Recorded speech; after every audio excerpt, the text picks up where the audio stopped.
ਸਾਰਿਆਂ ਨੂੰ ਸਵਾਗਤ ਕਰਦੇ ਹਾਂ। ਲਗਾਤਾਰ ਕਵਰੇਜ ਯੂਵਾ ਸਿਟੀ ਤੋਂ ਤੁਹਾਡੇ ਨਾਲ ਪੇਸ਼ ਕਰੇ। ਮੈਨੂੰ ਕਿੰਨੀ ਜ਼ਿਆਦਾ ਮੈਂ ਕਹਾਂਗੀ ਬਲੇਸਿੰਗਸ ਮਿਲੀਆਂ ਕਿ ਮੈਂ ਇੰਨੇ ਜ਼ਿਆਦਾ ਪ੍ਰੋਗਰਾਮਸ ਤੁਹਾਡੇ ਨਾਲ ਬੈਕ ਟੂ ਬੈਕ ਪੇਸ਼ ਕਰੀਆਂ, ਉਹ ਵੀ ਇੱਥੋਂ ਯੂਵਾ ਸਿਟੀ ਗੁਰਦੁਆਰੇ ਤੋਂ। ਮਹਾਨ ਨਗਰ ਕੀਰਤਨ ਹੋਣ ਵਾਲਾ ਹੈ ਕੱਲ ਐਤਵਾਰ ਦਾ ਦਿਨ, ਸਵੇਰੇ ਸਵੇਰੇ ਇੱਥੋਂ ਪਰੇਡ ਸ਼ੁਰੂ ਹੋਏਗੀ ਤੇ ਉਹਦੀ ਵੀ ਕਵਰੇਜ ਤੁਹਾਨੂੰ ਪ੍ਰੋਵਾਈਡ ਕਰਾਂਗੇ। ਬਟ ਅਜੇ ਤੁਹਾਡੇ ਨਾਲ ਇੱਕ ਵਾਰੀ ਫਿਰ ਇੱਕ ਇਹੋ ਜਿਹੀ ਸੰਸਥਾ ਦੇ ਨਾਲ ਗੱਲ ਕਰਾਉਂਦੇ ਆ जो कि ना कि सिर्फ पंजाब बट पंजाबीयत ते सिख कौम दे मसलियां नूं दे मुद्दियां नूं चकदी है, सपोर्ट करदी है दुनिया भर दे विच।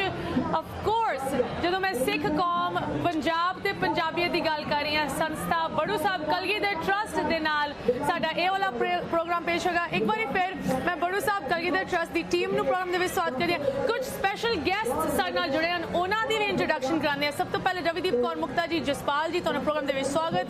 गुरदीत सिंह जी, सिमरन कौर, तुहानूं भी प्रोग्राम दे विच स्वागत। सब तो पहले मुक्ता जी, मैं इस प्रोग्राम की शुरुआत करना चाहांगी। कल भी तुसीं साडे नाल जुड़े, असीं बहुत वधिया तरीके नाल लोकां नूं दस्सिया कि ये जो संस्था हैगी, ऑफ कोर्स सारिਆਂ ਨੂੰ पता है, एजुकेशन, वुमेन एम्पावरमेंट, पिंडां दे बच्चिਆਂ ਨੂੰ पढ़ाई लिखाई दा एक्सेस देना एक कोर मिशन हैगा इस संस्था दा।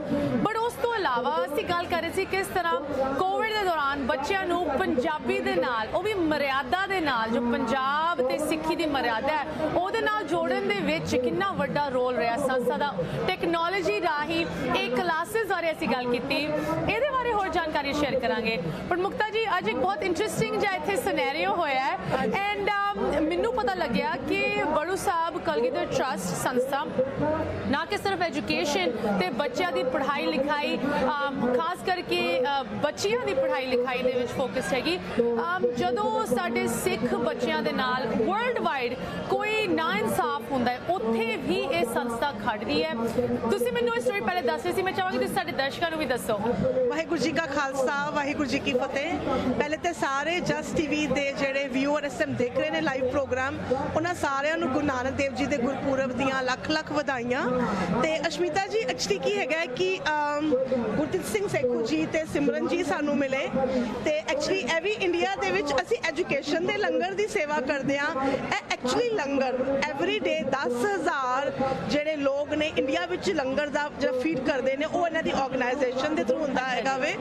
ਤੇ ਇਹਨਾਂ ਦੀ ਆਰਗੇਨਾਈਜੇਸ਼ਨ ਮਾਤਾ ਖੀਵੀ ਕੌਰ ਜੀ ਦੇ ਨਾਮ ਨਾਲ ਚੱਲਦੀ ਹੈਗੀ ਹੈ, ਉਹਨਾਂ ਦੇ ਲੰਗਰ ਦੇ ਨਾਮ ਦੇ ਨਾਲ ਚੱਲਦੀ ਹੈਗੀ ਹੈ। ਸੋ ਅਸੀਂ ਕਿਸ ਤਰ੍ਹਾਂ ਲਾਈਕ ਮੇਲ ਹੋਇਆ, ਸਾਡੇ ਬੂਥ ਤੇ ਆਏ, ਉਹਨਾਂ ਨੇ ਸਾਰੀ ਜਸਪਾਲ ਵੀਰ ਨਾਲ ਗੱਲਬਾਤ ਕਰ ਰਹੇ ਸੀ ਤੇ ਸਾਨੂੰ ਪਤਾ ਚੱਲਿਆ ਕਿ ਇਹਨਾਂ ਦੇ ਬੇਟੇ ਨੇ ਉਹ ਬਾਸਕਟਬਾਲ ਦੇ ਇੰਟਰਨੈਸ਼ਨਲ ਪਲੇਅਰ ਹੈਗੇ ਨੇ। ਤੇ ਉਹ ਜਦੋਂ ਇੱਕ ਉੱਥੇ ਕਤਾਰ ਦੇ ਵਿੱਚ ਉੱਥੇ ਗੇਮ ਸੀਗੀ ਤੇ ਉਹਨਾਂ ਨੇ ਨਹੀਂ ਖੇਲਣ ਦਿੱਤਾ ਕਿ ਪਟਕਾ ਬਣ ਕੇ ਤੁਸੀਂ ਨਹੀਂ ਖੇਲ ਸਕਦੇ। ਤੇ ਉਸ ਟਾਈਮ ਦੇ ਉੱਤੇ ਇਹਨਾਂ ਦਾ ਬੇਟਾ ਨਹੀਂ ਖੇਲ ਪਾਏ ਤੇ ਜਿਹੜਾ ਇਨੀਸ਼ੀਏਟਿਵ ਜਿਵੇਂ SGPC ਨੂੰ ਲੈਣਾ ਚਾਹੀਦਾ ਸੀ ਕਿ ਪੂਰਾ ਫਾਈਟ ਕਰਨਾ ਚਾਹੀਦਾ ਸੀ ਕਿ ਇਹ ਸਾਡਾ ਰਿਲੀਜਨ ਹੈਗਾ, ਅਸੀਂ ਕਵਰ ਕਰਕੇ ਹੀ ਖੇਲ ਸਕਦੇ ਹਾਂ, ਬਟ ਕਿਸੇ ਨੇ ਵੀ ਨਹੀਂ ਲਿਆ। ਉਹਦੀ ਜਗ੍ਹਾ ਤੇ ਫਿਰ ਮੁੜ ਕੇ ਬੜੂ ਸਾਹਿਬ ਆਰਗੇਨਾਈਜੇਸ਼ਨ ਅੱਗੇ ਆਈ, ਜਿਨ੍ਹਾਂ ਨੇ 4 ਸਾਲ ਇਸ ਕੇਸ ਨੂੰ ਫਾਈਟ ਕਰਕੇ ਹੱਕ ਦਿਵਾਇਆ ਕਿ ਹੁਣ ਜਿਹੜੇ ਸਿੱਖ ਬੱਚੇ ਨੇ ਬਾਸਕਟਬਾਲ ਦੇ ਵਿੱਚ ਇੰਟਰਨੈਸ਼ਨਲ ਲੈਵਲ ਤੇ ਜੋ ਕੋਈ ਗੁਰਸਿੱਖ ਬੱਚਾ ਹੈ ਉਹ ਪਟਕਾ ਬਣ ਕੇ ਖੇਲ ਸਕਦਾ ਹੈਗਾ। ਵਾਹ ਜੀ ਵਾਹ। ਸੋ ਸਾਨੂੰ ਆਪ ਨੂੰ ਨਹੀਂ ਪਤਾ ਹੁੰਦਾ ਕਿ ਹਰ ਚੀਜ਼ ਦੇ ਵਿੱਚ ਬੜੂ ਸਾਹਿਬ ਨੂੰ ਸੇਵਾ ਦਾ ਮੌਕਾ ਮਿਲਦਾ ਹੈ, ਸਪੈਸ਼ਲੀ ਜਦੋਂ ਸਿੱਖ ਬੱਚਿਆਂ ਦੀ ਗੱਲ ਆ ਜੇ ਤੇ ਬੜੂ ਸਾਹਿਬ ਅੱਗੇ ਦੌੜਦਾ ਹੋਇਆ ਆਉਂਦਾ ਹੈ। ਜਿਵੇਂ ਹੁਣੇ ਆਪ ਜੀ ਨੇ ਕਿਹਾ ਕਿ ਆਨਲਾਈਨ ਕਲਾਸਿਸ, ਤੁਹਾਨੂੰ ਮੈਂ ਦੱਸਾਂਗੀ ਇਸ ਟਾਈਮ 232 ਬੱਚੇ 232 ਕਿਡਸ ਜਿਹੜੇ ਇੱਥੋਂ ਆਨਲਾਈਨ ਪੰਜਾਬੀ ਸਿੱਖ ਰਹੇ ਹੈਗੇ ਨੇ, ਕਲਾਸਿਸ ਲੈ ਰਹੇ ਹੈਗੇ ਨੇ। ਤੇ ਜਿਹੜਾ ਅਸੀਂ ਅਗਲੇ ਵੀਕ ਦਾ ਪ੍ਰੋਗਰਾਮ ਹੈ ਅਸੀਂ ਉਹਦੇ ਉੱਤੇ ਹੀ ਲੈ ਕੇ ਆਵਾਂਗੇ, ਸੰਗਤ ਨਾਲ ਸਾਰਾ ਸ਼ੇਅਰ ਕਰਾਂਗੇ। ਸੋ ਮੈਂ ਤੇ ਇਹੀ ਕਹਾਂਗੀ ਕਿ ਅਸੀਂ ਕੰਮ ਦੱਸ ਨਹੀਂ ਪਾਏ ਬਟ ਕੰਮ ਹੋ ਬਹੁਤ ਜ਼ਿਆਦਾ ਰਿਹਾ ਹੈ ਕਿ ਜਿਹੜਾ ਆਰਗੇਨਾਈਜੇਸ਼ਨ ਹਰ ਪੱਖੋਂ ਸਿੱਖੀ ਦੀ ਗੱਲ ਜਿੱਥੇ ਆ ਜਾਏ। ਅੱਜ ਅਸੀਂ ਗੁਰੂ ਨਾਨਕ ਦੇਵ ਜੀ ਦਾ ਦਿਹਾੜਾ ਮਨਾ ਰਹੇ ਹਾਂ ਤੇ ਗੁਰੂ ਨਾਨਕ ਦੇਵ ਜੀ ਦੀ ਉਸਾਰੀ ਹੋਈ ਸਿੱਖੀ ਅੱਗੇ ਤੇ ਐਜੂਕੇਸ਼ਨ ਦੇ ਨਾਲ ਹੀ ਵਧਣੀ ਹੈ, ਹੋਰ ਕੋਈ ਰਸਤਾ ਹੈ ਨਹੀਂ। ਉਹ ਕੰਮ ਤੇ ਕਰ ਹੀ ਰਹੀ ਹੈ।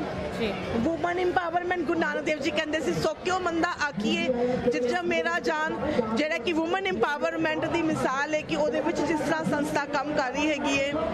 ਤੇ ਮੈਂ ਮੈਂ ਤੇ ਕਹਾਂਗੀ ਕਿ ਧੰਨ ਭਾਗ ਸਾਡੇ ਕਿ ਸਾਨੂੰ ਸੇਵਾ ਗੁਰੂ ਨਾਨਕ ਦੇਵ ਜੀ ਨੇ ਬਖਸ਼ੀ ਹੋਈ ਹੈ। ਬਾਬਾ ਜੀ ਦੇ ਚਰਨਾਂ ਦੇ ਲੜ ਲੱਗ ਕੇ ਸਾਡੇ ਕੋਲੋਂ ਇਹ ਸੇਵਾ ਲੈ ਰਹੇ ਨੇ ਤੇ ਮੈਂ ਕਹਾਂਗੀ ਸੇਵਾ ਕਰਨੀ ਸੌਖੀ ਹੈ, ਮਾਇਆ ਦੇਣੀ ਸਭ ਤੋਂ ਔਖਾ ਕੰਮ ਹੈ। ਇਹ ਬਾਬਾ ਜੀ ਵੀ ਹਮੇਸ਼ਾ ਕਹਿੰਦੇ ਮਾਇਆ ਜਿਹੜੇ ਦਿੰਦੇ ਨੇ ਉਹ ਸੇਵਾ ਕਰਨ ਨਾਲੋਂ ਜ਼ਿਆਦਾ ਵੱਡੇ ਹੁੰਦੇ ਨੇ। ਸੋ ਜਿਹੜੇ ਵੀ ਡੋਨਰਸ ਟੀਵੀ ਦੇਖ ਰਹੇ ਨੇ ਜਾਂ ਸਾਨੂੰ ਪਹਿਲੇ ਤੋਂ ਸਪੋਰਟ ਕਰ ਰਹੇ ਉਹਨਾਂ ਦਾ ਪਹਿਲੇ ਥੈਂਕ ਯੂ। ਤੇ ਅਸੀਂ ਇਹੀ ਕਵਾਂਗੇ ਕਿ ਤੁਸੀਂ ਵੱਧ ਤੋਂ ਵੱਧ ਆਪਣਾ ਦਸਵੰਧ ਜਿਹੜਾ ਹੈ ਤੁਸੀਂ ਐਜੂਕੇਸ਼ਨ ਦੇ ਵਿੱਚ ਆਪਣੀ ਪਨੀਰੀ ਦੇ ਭਲੇ ਵਾਸਤੇ ਫਿਊਚਰ ਵਾਸਤੇ ਹਿੱਸਾ ਪਾਓ। ਥੈਂਕ ਯੂ ਸੋ ਮਚ ਮੁਕਤਾ ਜੀ। ਕਿੰਨੀ ਇਹ ਮੈਂ ਕਹਾਂਗੀ ਵੰਡਰਫੁਲ ਸਟੋਰੀ ਹੈ, ਦਿਲ ਖੁਸ਼ ਹੋ ਜਾਂਦਾ ਹੈ ਸੁਣ ਕੇ ਤੁਹਾਡੇ ਬੇਟੇ ਬਾਰੇ। ਜਸਪਾਲ ਸਿੰਘ ਜੀ ਇਹ ਤੁਹਾਡੇ ਨੂੰ ਮਿਲਣ ਆਏ ਸੀ ਬੂਥ ਦੇ ਵਿੱਚ ਤੇ ਤੁਸੀਂ ਥੋੜਾ ਸਾਨੂੰ ਦੱਸੋ ਇਹਨਾਂ ਦੀ ਸੇਵਾ ਬਾਰੇ, ਇਹਨਾਂ ਦੇ ਬਾਰੇ, ਗੁਰਦੀਪ ਸਿੰਘ ਸੇਖੋ ਜੀ ਬਾਰੇ ਐਂਡ ਕਿਸ ਤਰ੍ਹਾਂ ਵਨਸ ਅਗੇਨ ਇਹ ਵੀ ਆਪ ਦਾ ਰੋਲ ਨਿਭਾ ਰਹੇ ਜਿੱਥੇ ਸਾਡੇ ਗੁਰੂਆਂ ਨੇ ਸਾਨੂੰ ਕਿਹਾ ਕਿ ਤੁਸੀਂ ਲੰਗਰ ਦੀ ਸੇਵਾ ਕਰੋ, ਤੁਸੀਂ ਕਿਰਤ ਕਰੋ, ਤੁਸੀਂ ਵੰਡ ਛਕੋ। ਸੇਖੋ ਜੀ ਕਿਸ ਤਰ੍ਹਾਂ ਇਹਨੂੰ ਕਰ ਰਹੇ ਹੈ? ਹਾਂਜੀ, ਜਸਟ ਟੀਵੀ ਦੇਖ ਰਹੇ ਸਾਰੇ ਵਿਊਅਰਸ ਨੂੰ ਵਾਹਿਗੁਰੂ ਜੀ ਕਾ ਖਾਲਸਾ ਵਾਹਿਗੁਰੂ ਜੀ ਕੀ ਫਤਿਹ। ਅੱਜ ਬੜਾ ਖੁਸ਼ੀ ਹੋਈ ਸਰਦਾਰ ਜੀ ਨੂੰ ਮਿਲ ਕੇ, ਸੇਖੋ ਸਾਹਿਬ ਨੂੰ, ਕਿ ਇਹ ਮੇਰੇ ਐਕਚੁਅਲੀ ਮੇਰੇ ਫਰੈਂਡ ਦੇ ਅੱਗੇ ਬ੍ਰਦਰ ਇਨ ਲਾ ਨੇ, ਪਰ ਮੈਂ ਪਹਿਲਾਂ ਇਹਨਾਂ ਬਾਰੇ ਕਦੇ ਨਹੀਂ ਸੀ ਕੁਝ ਵੀ ਜਾਣਦਾ। ਅੱਛਾ ਜੀ। ਤੇ ਮੈਨੂੰ ਤੁਰੇ ਜਾਂਦੇ ਨੂੰ ਮੇਰੇ ਫਰੈਂਡ ਮੇਰੇ ਦੇ ਨਾਲ ਇਹ ਵੀ ਸੀਗੇ। ਅੱਛਾ ਜੀ। ਤਾਂ ਮੇਰੇ ਫਰੈਂਡ ਨੇ ਇਹਨਾਂ ਦੇ ਬਾਰੇ ਇੰਟਰੋਡਿਊਸ ਕਰਾਇਆ, ਬਾਅਦ ਦੇ ਵਿੱਚ ਸਾਡੇ ਬੂਥ ਤੇ ਆਏ ਤੇ ਆਈ ਵਾਸ ਰੀਅਲੀ ਇੰਪ੍ਰੈਸਡ ਵੀ ਕੀ ਕਰਦੇ ਨੇ। ਫਰੀਦਕੋਟ ਦੇ ਵਿੱਚ ਇਹਨਾਂ ਨੇ ਜਿਹੜਾ ਹਸਪੀਟਲ ਬਣਿਆ ਹੋਇਆ ਉਹਦੇ ਨੈਕਸਟ ਡੋਰ ਕੰਧ ਨਾਲ ਕੰਧ ਸਾਂਝੀ ਹੈ, ਇਹਨਾਂ ਨੇ ਆਪਣੇ ਮਤਲਬ ਕਿ ਆਪਣੀ ਆਰਗੇਨਾਈਜੇਸ਼ਨ ਨੂੰ ਉੱਥੇ ਐਸਟੈਬਲਿਸ਼ ਕੀਤਾ ਹੋਇਆ। ਫਰੀਦਕੋਟ ਜਿਹੜਾ ਮੈਡੀਕਲ ਕਾਲਜ ਹੈ ਉਹਦੇ ਨਾਲ ਵਾਲਾ, ਔਰ ਉੱਥੇ ਇਹ ਹਰ ਰੋਜ਼ 10,000 ਲੋਕਾਂ ਦਾ ਲੰਗਰ ਡਿਫਰੈਂਟ ਹਸਪੀਟਲਸ ਦੇ ਵਿੱਚ ਪਹੁੰਚਾਉਂਦੇ ਨੇ, ਵਿਚ ਇਜ਼ ਵੈਰੀ ਅਮੇਜ਼ਿੰਗ। ਜੋ ਮੈਨੂੰ ਇਹਨਾਂ ਨੇ ਦੱਸਿਆ ਆਈ ਵਾਸ ਲਿਟਰਲੀ ਮਤਲਬ ਕਿ ਇੰਪ੍ਰੈਸਡ ਜੋ ਇਹਨਾਂ ਨੇ ਸਾਨੂੰ ਦੱਸਿਆ, ਤੇ ਬੜਾ ਮੈਨੂੰ ਰੂਹ ਖੁਸ਼ ਹੋਈ। ਮੈਂ ਇਹਨਾਂ ਨੂੰ ਕਿਹਾ ਜੀ ਅਸੀਂ ਬੜੂ ਸਾਹਿਬ ਦੀ ਸੰਸਥਾ ਦੀ ਸੇਵਾ ਕਰਦੇ ਹਾਂ, ਤਾਂ ਫਿਰ ਮੈਨੂੰ ਜੋ ਇਹਨਾਂ ਨੇ ਬੜੂ ਸਾਹਿਬ ਦੀ ਆਰਗੇਨਾਈਜੇਸ਼ਨ ਬਾਰੇ ਵੀ ਦੱਸਿਆ ਜਿਹੜਾ ਮੈਨੂੰ ਵੀ ਨਹੀਂ ਸੀ ਪਤਾ ਤੇ ਮੁਕਤਾ ਜੀ ਨੂੰ ਵੀ ਨਹੀਂ ਸੀ ਪਤਾ ਪਹਿਲਾਂ ਕਦੇ। We really did not knew. ਇਹਨਾਂ ਨੇ ਮਤਲਬ ਕਿ ਇਹਨਾਂ ਦੀ ਆਰਗੇਨਾਈਜੇਸ਼ਨ ਬਹੁਤ ਇੰਪ੍ਰੈਸਿਵ ਕੰਮ ਕਰਦੀ ਹੈ। 450 ਪਿੰਡ ਇਹਨਾਂ ਨੇ ਦੱਸਿਆ, ਬਾਕੀ ਹੋਰ ਆਪਾਂ ਇਹਨਾਂ ਤੋਂ ਸੁਣਾਂਗੇ। ਇਟ ਇਜ਼ ਬੈਟਰ ਕਿ ਆਪਾਂ ਇਹਨਾਂ ਤੋਂ ਸਾਰੀ ਗੱਲਬਾਤ ਸੁਣੀਏ। ਪਰ ਜੋ ਇਹਨਾਂ ਨੇ ਆਪਣੇ ਬੇਟੇ ਦਾ ਐਕਸਪੀਰੀਅੰਸ ਆਪਣੇ ਬੇਟੇ ਬਾਰੇ ਚ ਦੱਸਿਆ, ਇਹਨਾਂ ਦਾ ਬੇਟਾ ਜਿਹੜਾ ਹੈਗਾ ਇੰਡੀਆ ਦੀ ਟੀਮ ਵਾਸਤੇ ਬਾਸਕਟਬਾਲ ਖੇਡਦਾ ਔਰ ਡਿਫਰੈਂਟ ਕੰਟਰੀ ਦੇ ਵਿੱਚ ਖੇਡਣ ਜਾਂਦਾ। ਉਹਨੂੰ ਜੋ ਪ੍ਰੋਬਲਮਸ ਆ ਰਹੀਆਂ ਸੀ, ਆਪਾਂ ਚਾਹੁੰਦੇ ਹਾਂ ਕਿ ਇਹਨਾਂ ਤੋਂ ਸੁਣੀਏ। ਇਹਨਾਂ ਨੇ ਜੋ ਸਾਨੂੰ ਅੱਜ ਪਹਿਲੀ ਵਾਰੀ ਦੱਸਿਆ ਤੇ ਮੈਂ ਫਿਰ ਤਾਂਹੀਓ ਇਹਨਾਂ ਨੂੰ ਆਪਣੇ ਨਾਲ ਲੈ ਕੇ ਆਇਆ ਵੀ ਵਿਊਅਰਸ ਨੂੰ ਵੀ ਪਤਾ ਲੱਗਣਾ ਚਾਹੀਦਾ ਵੀ ਕਿਸ ਤਰ੍ਹਾਂ ਦਾ ਮਤਲਬ ਕਿ ਕੰਮ ਹੈਗੇ ਨੇ ਜਿਹੜੇ ਸਾਨੂੰ ਵੀ ਨਹੀਂ ਪਤਾ ਪਰ ਹੋ ਰਹੇ ਨੇ। ਜਸਪਾਲ ਸਿੰਘ ਜੀ ਤੁਸੀਂ ਇਹ ਚੀਜ਼ ਪਰਫੈਕਟਲੀ ਕਹੀ ਹੈ ਵਿਊਅਰਸ ਲਈ ਕਿ ਸਾਡੀ ਹਮੇਸ਼ਾ ਗੱਲ ਹੁੰਦੀ ਹੈ ਜਦੋਂ ਅਸੀਂ ਪ੍ਰੋਗਰਾਮ ਦੀ ਪਲੈਨਿੰਗ ਕਰਦੇ ਹਾਂ, ਕੈਂਪੇਨ ਨੂੰ ਡਿਸਕਸ ਕਰਦੇ ਹਾਂ ਕਿ ਦੇਖੋ ਜੀ ਸੰਸਥਾ ਇੰਨਾ ਕੰਮ ਕਰ ਰਹੀ ਹੈ ਪਰ ਕਿਤੇ ਨਾ ਕਿਤੇ ਉਹ ਮੈਸੇਜ ਉਹ ਕੰਮ ਬਾਰੇ ਲੋਕਾਂ ਤੱਕ ਨਹੀਂ ਜਾਣਕਾਰੀ ਪਹੁੰਚ ਰਹੀ। ਐਂਡ ਇਹ ਚੀਜ਼ ਤਾਂ ਇੰਨੀ ਹੁਣ ਜਿੱਦਾਂ ਕਹਿੰਦੇ ਨਾ ਇੰਨੀ ਜ਼ਿਆਦਾ ਹੋ ਗਈ ਕਿ ਬੜੂ ਸਾਹਿਬ ਦੇ ਆਪ ਦੇ ਸੇਵਾਦਾਰਾਂ ਨੂੰ ਸ਼ਾਇਦ ਨਹੀਂ ਪਤਾ ਕੀ ਕੁਝ ਸੇਵਾਵਾਂ ਹੋ ਰਹੀਆਂ ਸੰਸਥਾ ਵੱਲੋਂ। ਇੱਥੇ ਇੱਕ ਛੋਟੀ ਜਿਹੀ ਬ੍ਰੇਕ ਲਈ ਰੁਕਦੇ ਹਾਂ। ਬ੍ਰੇਕ ਤੋਂ ਬਾਅਦ ਸੇਖੋ ਜੀ ਤੇ ਉਹਨਾਂ ਦੀ ਬੇਟੀ ਸਿਮਰਨ ਤੋਂ ਸੁਣਾਂਗੇ ਕਿਸ ਤਰ੍ਹਾਂ ਇਹਨਾਂ ਦੀ ਸੇਵਾਵਾਂ ਚੱਲ ਰਹੀਆਂ ਤੇ ਕਿਸ ਤਰ੍ਹਾਂ ਸੰਸਥਾ ਬੜੂ ਸਾਹਿਬ ਨੇ ਇਹਨਾਂ ਦੀ ਬੇਟੀ ਦੀ ਮਦਦ ਕੀਤੀ, ਸਪੋਰਟ ਕੀਤੀ। ਤੁਸੀਂ ਕਿੱਥੇ ਨਾ ਜਾਓ, ਲਾਈਵ ਤੁਹਾਡੇ ਨਾਲ ਜੁੜੇ ਹਾਂ ਯੂਬਾ ਸਿਟੀ ਗੁਰਦੁਆਰੇ ਤੋਂ। ਇਸੇ ਤਰ੍ਹਾਂ ਪ੍ਰੋਗਰਾਮ ਜਾਰੀ ਰਹੇਗਾ ਬ੍ਰੇਕ ਤੋਂ ਬਾਅਦ। ਤੁਸੀਂ ਵੇਖ ਰਹੇ ਹੋ ਲਾਈਵ ਪ੍ਰੋਗਰਾਮ। ਅੱਜ ਦਾ ਮੁੱਦਾ ਇਸ ਸਪੈਸ਼ਲ ਪ੍ਰੋਗਰਾਮ ਦੇ ਵਿੱਚ ਤੁਹਾਡੇ ਨਾਲ ਅੱਜ ਜੁੜੇ ਆ।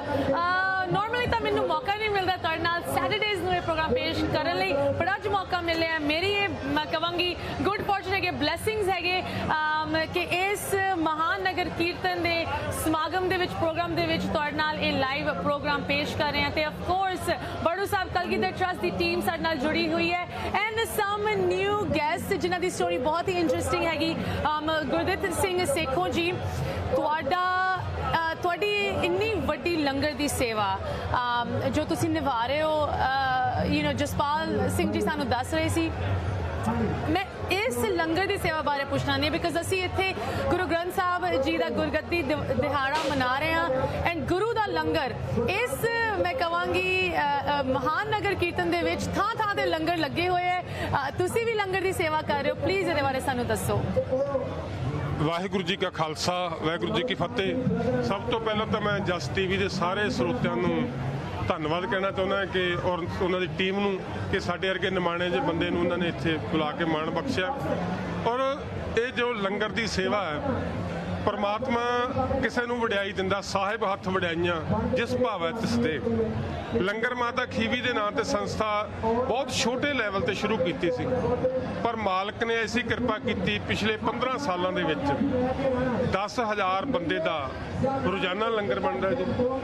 5,000 ਤੋਂ ਉੱਤੇ ਨੌਜਵਾਨ ਆ ਜਿਹੜੇ ਬਲੱਡ ਦਾਨ ਕਰਦੇ ਆ, ਔਰ ਇੱਕ ਬਕਾਇਦਾ ਲਿਸਟ ਬਣਦੀ ਹੈ, ਉਹਨਾਂ ਦਾ ਡਿਊ ਡੇਟ ਲਿਖੀ ਜਾਂਦੀ, 3 ਮਹੀਨੇ ਬਾਅਦ ਦੁਬਾਰਾ ਫਿਰ ਹਰ ਬੰਦਾ ਆ ਕੇ ਖੂਨਦਾਨ ਕਰਦਾ। ਕਿਉਂਕਿ ਗੁਰੂ ਗੋਬਿੰਦ ਸਿੰਘ ਮੈਡੀਕਲ ਕਾਲਜ ਪੰਜਾਬ ਦਾ ਬਹੁਤ ਵੱਡਾ ਹਸਪੀਟਲ ਹੈ, ਜਿਹਦੇ 'ਚ ਸਾਰੇ ਤਕਰੀਬਨ 7-8 ਜ਼ਿਲ੍ਹਿਆਂ ਦਾ ਜਿਹੜਾ ਸਰਕਾਰੀ ਹਸਪਤਾਲਾਂ ਦਾ ਮਰੀਜ਼ ਹੈ ਉੱਥੇ ਰੈਫਰ ਹੋ ਕੇ ਜਾਂਦਾ, ਉੱਥੇ ਉਹਨਾਂ ਦਾ ਇਲਾਜ ਹੁੰਦਾ।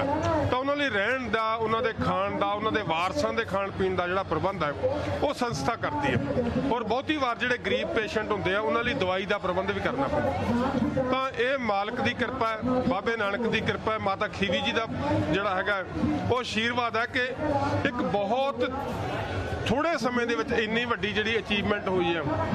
ਸਿਰਫ 6 ਮਰਲੇ ਜਗ੍ਹਾ ਕਿਸੇ ਨੇ ਦਾਨ ਦਿੱਤੀ ਸੀ, ਸਾਡੇ ਆਪਣੇ ਅਜੀਤਪਾਲ ਕੌਰ ਨਕਈ ਸਾਡੇ ਚੇਅਰਪਰਸਨ ਨੇ, ਉਹਨਾਂ ਦੇ ਪਰਿਵਾਰ ਵੱਲੋਂ। ਔਰ ਉਸ ਤੋਂ ਬਾਅਦ ਸਾਰੀ ਜਗ੍ਹਾ ਖਰੀਦ ਕੇ ਉਹਦੇ ਉੱਤੇ ਬਿਲਡਿੰਗਾਂ ਬਣਾਈਆਂ, ਰਹਿਣ ਬਸੇਰੇ ਬਣਾਏ ਆ, ਲੰਗਰ ਹਾਲ ਦੀ ਬਿਲਡਿੰਗ ਬਣੀ ਜਾਂਦੀ ਹੈ ਨਵੀਂ।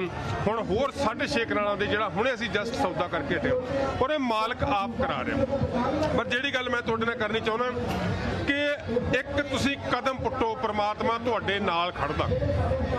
ਅਸੀਂ ਸ਼ੁਰੂਆਤ ਇੱਕ ਪਿੰਡ ਤੋਂ ਕੀਤੀ ਸੀ, ਅੱਜ 450 ਪਿੰਡ ਸਾਡੇ ਨਾਲ ਵੇਟ ਕਰਦਾ ਰਹਿੰਦਾ ਹੈ, ਕਿਉਂਕਿ ਅਸੀਂ ਇਸ ਢੰਗ ਨਾਲ ਸਿਸਟਮ ਨੂੰ ਸੈੱਟ ਕੀਤਾ ਕਿ 1 ਮਹੀਨੇ ਬਾਅਦ ਇੱਕ ਪਿੰਡ ਦੀ ਵਾਰੀ ਆਉਣੀ ਹੈ। ਔਰ ਇੱਕ ਦਿਨ 'ਚ 10 ਪਿੰਡ 15 ਪਿੰਡ ਜਾਂ ਘੱਟ ਵੀ ਹੁੰਦੇ ਆ। ਜੇ ਵੱਡੇ ਪਿੰਡ ਆ ਉੱਥੇ ਘੱਟ ਹੁੰਦੇ ਆ, ਤੇ ਜਿੱਦੇ ਛੋਟੇ ਪਿੰਡ ਹੁੰਦੇ ਉਹ ਜ਼ਿਆਦਾ ਪਿੰਡ ਵੀ ਜਾਂਦੇ।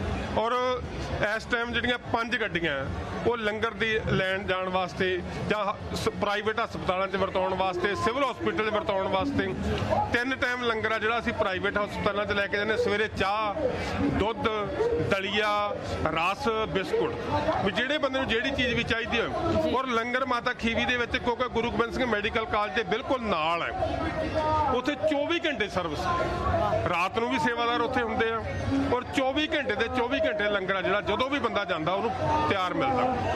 ਤਾਂ ਇਹ ਜਿਹੜਾ ਸਾਰਾ ਕਾਰਜ ਹੈ, ਇਹਦੇ ਵਿੱਚ ਅਸੀਂ ਜੇ ਵੀ ਅਸੀਂ ਕੁਝ ਕਰ ਰਹੇ ਹਾਂ, ਤਾਂ ਇਹ ਮੈਂ ਲੋਕਾਂ ਨੂੰ ਇਹ ਕਹਿਣਾ ਹੁੰਦਾ, ਹਮੇਸ਼ਾ ਕਹੀਦਾ ਹੈ, ਔਰ ਇਹ ਸੱਚ ਵੀ ਹੈ ਕਿ ਜੇ ਕਿਸੇ ਨੇ ਬਾਬੇ ਨਾਨਕ ਨੂੰ 13 ਤੋਲਦਾ ਨਹੀਂ ਵੇਖਿਆ ਤਾਂ ਤੁਸੀਂ ਫਰੀਦਕੋਟ ਆ ਜਾਓ, ਅਸੀਂ ਤੁਹਾਨੂੰ ਦਿਖਾ ਦਿੰਦੇ ਹਾਂ। ਇਸ ਪਾਸਿਓਂ ਬੰਦਾ ਲੰਗਰ ਛਕਣ ਵਾਲਾ ਆ ਰਿਹਾ ਹੈ, ਔਰ ਇਸ ਪਾਸੇ ਉਹਨੂੰ ਛਕਾਉਣ ਵਾਲਾ ਬੈਠਾ। ਜਿੰਨੀ ਸੰਗਤ ਲੰਗਰ ਛਕਣ ਵਾਲੀ ਆਉਂਦੀ ਹੈ, ਉਸ ਤੋਂ ਪਹਿਲਾਂ ਉਹਨਾਂ ਦਾ ਖਾਣਾ ਆਉਂਦਾ। ਇਹ ਪਿਛਲੇ 15 ਸਾਲਾਂ ਤੋਂ ਅਕਾਲ ਪੁਰਖ ਆਪ ਵਰਤਾ ਰਿਹਾ।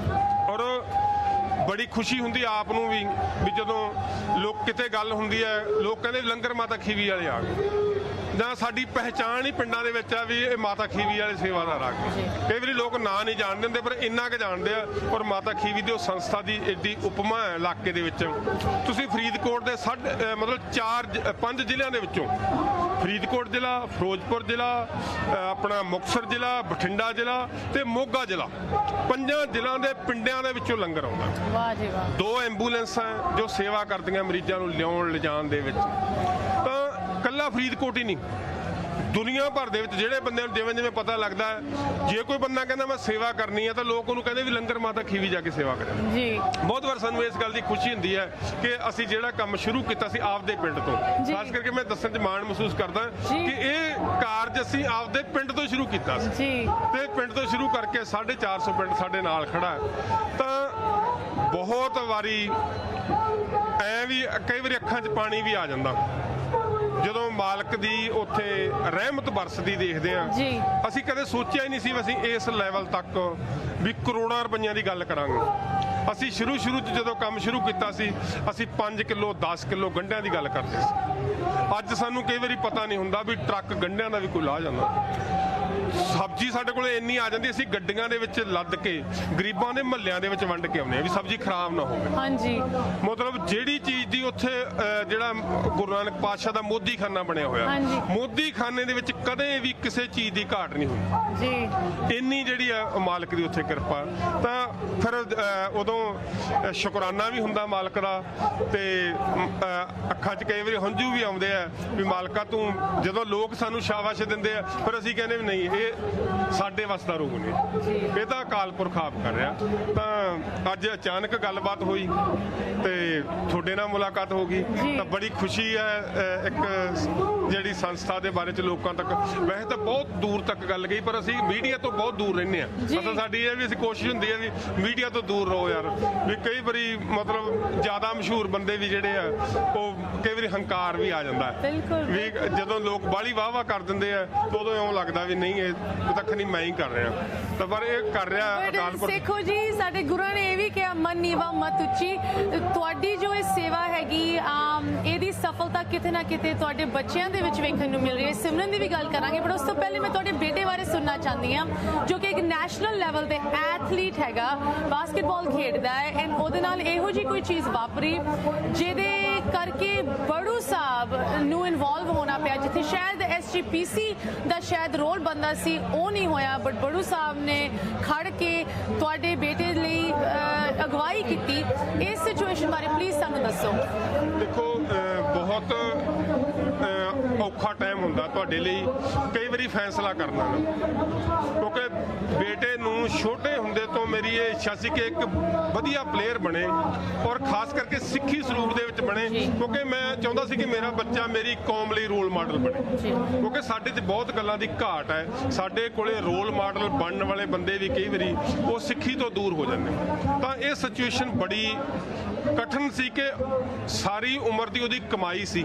ਜਦੋਂ ਉਹ ਇੰਡੀਆ ਲੈਵਲ ਤੇ ਟੀਮ 'ਚ ਖੇਡਿਆ ਤਾਂ ਉਦੋਂ ਉਹਨੂੰ ਉੱਥੇ ਪਟਕਾ ਬੰਨ੍ਹ ਕੇ ਖੇਡਣ ਨਹੀਂ ਦਿੱਤਾ ਗਿਆ, ਬੜੀ ਪਰੇਸ਼ਾਨੀ ਸੀ। ਪਰ ਸਭ ਤੋਂ ਇਹ ਸੀ ਵੀ ਨਹੀਂ, ਸਿੱਖੀ ਨਹੀਂ ਛੱਡਣੀ, ਤੇ ਇੱਕ ਪਲੇਅਰ ਲਈ ਗੇਮ ਛੱਡਣੀ ਵੀ ਉਹਦੀ ਜਿਹੜਾ ਸਰੀਰ ਛੱਡ ਜਾਣ ਦੇ ਬਰਾਬਰ ਹੁੰਦਾ, ਕਿਉਂਕਿ ਨਸ਼ੇ ਨਾਲੋਂ ਵੱਧ ਬੰਦਾ ਜਿਹੜਾ ਗੇਮ ਨੂੰ ਪਿਆਰ ਕਰਦਾ। ਤਾਂ ਮੈਂ ਖੁਦ ਬਾਸਕਟਬਾਲ ਪਲੇਅਰ ਸੀ, ਮੈਨੂੰ ਇਸ ਗੱਲ ਦਾ ਪਤਾ ਸੀ ਕਿ ਬੱਚੇ ਨੂੰ ਗੇਮ ਤੋਂ ਦੂਰ ਕਰਨਾ ਵੀ ਬਹੁਤ ਔਖਾ ਹੈ, ਔਰ ਇਹਨੂੰ ਗੇਮ ਦੇ ਵਿੱਚ ਰੱਖਣਾ ਵੀ ਬਹੁਤ ਔਖਾ। ਤਾਂ ਫਿਰ ਉਸ ਟਾਈਮ ਤੇ ਸਾਡੀ ਜੋ ਬੜੂ ਸਾਹਿਬ ਦੀ ਸੰਸਥਾ, ਕਿਉਂਕਿ ਨਾ ਸ਼੍ਰੋਮਣੀ ਕਮੇਟੀ ਨੇ ਨਾ ਕਿਸੇ ਹੋਰ ਕਿਸੇ ਸੰਸਥਾ ਨੇ ਸਾਡੀ ਜਿਹੜੀ ਹੈ ਉਹ ਜਿੰਨਾ ਕਿ ਸਾਡੇ ਕੋਲ ਸੀ, ਅਸੀਂ ਮੀਡੀਆ ਰਾਹੀਂ ਆਪਦੀ ਗੱਲ ਪਹੁੰਚਾਈ, ਪਰ ਉਹ ਗੱਲ ਇੰਟਰਨੈਸ਼ਨਲ ਲੈਵਲ ਤੱਕ ਨਹੀਂ ਜਾ ਸਕੀ।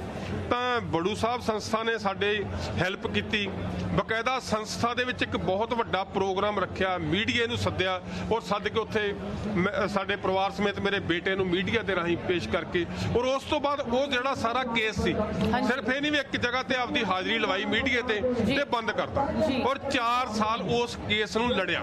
4 ਸਾਲ ਇਹ ਕੇਸ ਲੜ ਕੇ, ਔਰ ਅੱਜ ਜਿਹੜਾ ਹੈਗਾ ਉਹ ਕੋਈ ਵੀ ਗੁਰਸਿੱਖ ਖਿਡਾਰੀ ਹੈ ਉਹ ਪਟਕਾ ਬੰਨ੍ਹ ਕੇ ਇੰਟਰਨੈਸ਼ਨਲ ਲੈਵਲ ਤੇ ਟੂਰਨਾਮੈਂਟ ਦੇ ਵਿੱਚ ਹਿੱਸਾ ਲੈ ਸਕਦਾ, ਬਾਸਕਟਬਾਲ ਦਾ ਪਲੇਅਰ, ਜਿਹੜਾ ਕਿ ਉਦੋਂ ਉਹਨਾਂ ਨੇ ਰੋਕ ਦਿੱਤਾ ਸੀ। ਤਾਂ ਮੈਂ ਅੱਜ ਅਚਾਨਕ ਇਹਨਾਂ ਦੇ ਨਾਲ ਇੱਥੇ ਮੁਲਾਕਾਤ ਹੋਈ, ਤਾਂ ਗੱਲਬਾਤ ਚੱਲਦੀ ਸੀ, ਤਾਂ ਅਸੀਂ ਇਹਨਾਂ ਨੂੰ ਦੱਸਿਆ ਵੀ ਤੁਸੀਂ ਸਾਡੇ ਲਈ ਵੀ ਬਹੁਤ ਵੱਡਾ ਉਪਰਾਲਾ ਕੀਤਾ। ਇਹਨਾਂ ਨੇ ਸਾਡੀ ਸੰਸਥਾ ਬਾਰੇ ਸੁਣਿਆ ਸੀ ਤੇ ਮੇਰੀ ਵਡਿਆਈ ਕਰਨ ਲੱਗੇ, ਕਹਿੰਦੇ ਜੀ ਤੁਹਾਡੀ ਸੰਸਥਾ ਬਹੁਤ ਵਧੀਆ ਕੰਮ ਕਰਦੀ ਹੈ। ਮੈਂ ਕਿਹਾ ਨਹੀਂ ਜੀ, ਕੰਮ ਤੁਸੀਂ ਵੀ ਬਹੁਤ ਵੱਡੇ ਕੀਤੇ ਆ।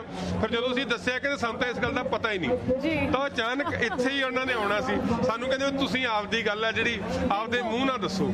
ਤਾਂ ਮੇਰੇ ਲਈ ਕੋਈ ਜਿੱਦਾਂ ਕਹਿੰਦੇ ਨਾ ਖੇਲ ਹੀ ਸੀਗਾ ਕਿ ਤੁਹਾਨੂੰ ਮਿਲਾਇਆ ਬੜੂ ਸਾਹਿਬ ਦੇ ਨਾਲ, ਤੁਸੀਂ ਸਾਡੇ ਨਾਲ ਆ ਕੇ ਮਿਲੇ, ਇਹ ਗੱਲ ਅਸੀਂ ਸ਼ੇਅਰ ਕੀਤੀ। ਤਾਂ ਮੈਂ ਜਿਹੜੀ ਗੱਲ ਇਹ ਕਹਿੰਦਾ ਵੀ ਸਾਡੇ ਉੱਤੇ ਇਹਨਾਂ ਦਾ ਬਹੁਤ ਵੱਡਾ ਅਹਿਸਾਨ ਹੈ ਕਿ ਮੈਂ ਆਪਣੇ ਬੱਚੇ ਨੂੰ ਗੁਰਸਿੱਖ ਰੱਖ ਸਕਿਆ, ਕਿਉਂਕਿ ਸਭ ਤੋਂ ਵੱਡੀ ਇੱਕ ਸਿੱਖ ਲਈ ਉਦੋਂ ਸਮੱਸਿਆ ਹੁੰਦੀ ਹੈ ਜਦੋਂ ਉਹਨੂੰ ਕਿਤੇ ਨਾ ਕਿਤੇ ਸਿੱਖੀ ਤੋਂ ਦੂਰ ਹੋਣਾ। ਤਾਂ ਬੜਾ ਵੱਡਾ ਅਹਿਸਾਨ ਹੈ ਸਾਡੇ ਸਿਰ ਦੇ ਉੱਤੇ। ਤਾਂ ਮੈਂ ਸੰਸਥਾ ਦਾ ਦਿਲੋਂ ਧੰਨਵਾਦ ਕਰਦਾ ਕਿ ਇਹਨਾਂ ਨੇ ਬਹੁਤ ਵੱਡਾ ਪਰਉਪਕਾਰ ਕੀਤਾ ਸਾਡੇ ਉੱਤੇ, ਔਰ ਅੱਜ ਬੇਟਾ ਬਾਸਕਟਬਾਲ ਖੇਡਦਾ ਹੈ।